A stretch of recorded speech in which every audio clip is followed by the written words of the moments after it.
دلوقتي بوك برضو تاني اهو هوريهولكوا. بصوا هنطلع بقى من المكنه، لاني طبعا الخامات دي بتبقى تقيله جدا على المكنه اهو، فبحاول ان انا امشي معاها بالراحه، لان دي طبعا طبقات من الجلد. عملت بصوا البوك ده كده، وحطيت عليه طبعا فاكرين البروفر اللي عندي، باخد الوردات منه كده اهو، واعمل فيها زينه للبوك، واحط لها هنا خرزه.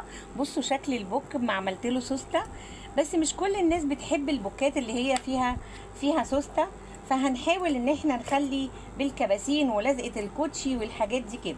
تمام كده. همسك بقى الايه القطعه بتاعتي، احاول ان انا اظبطها عشان لو انا هوصل. بصوا لو انت هتوصلي البوك عشان تطوليه اكتر اهي، فدي طريقه للوصل اهي. بصوا لوصل البوك اهو، بصوا بطريقه سهله جدا. طبعا انا مخليه دي قدامكم عشان تشوفوا البوكات اللي انا بعملها، وهنجمع 1000 بوك ازاي ومن ايه. طبعا عملنا كذا بوك من القصاقيس، ودلوقتي بنجمع الايه طبعا هنا كده انا زودت بدي كده، وهبدا بقى ان انا ايه اظبط برضو دي كمان اهو. شايفين هظبط دي كمان كده عشان اطلع بيها كده، واطلع بيها كده عشان تنزل كده. تمام كده. طب يا منال انت شايفاها مظبوطه؟ هقول لكم بس ثواني.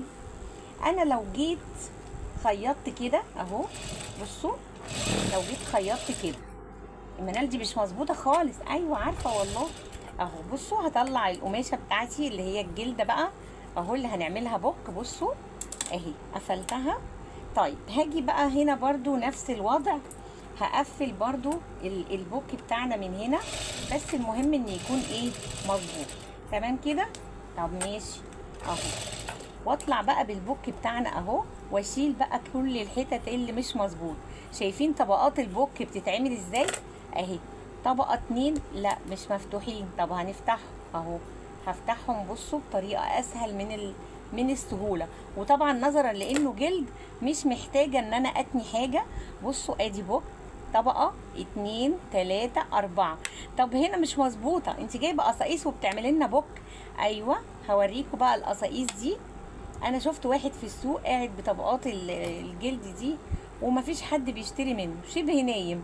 انا خدتها منه وقلت والله هعمل لها اداره نديرها مع بعض بفكره سهله وبسيطه. بصوا لو انا عملت كده وحطيت هنا كبسونه اهي، بصوا وعملت بوك في ثانيه الا ثانيه من كذا طبقه. شايفين الطبقات؟ شايفين الجمال؟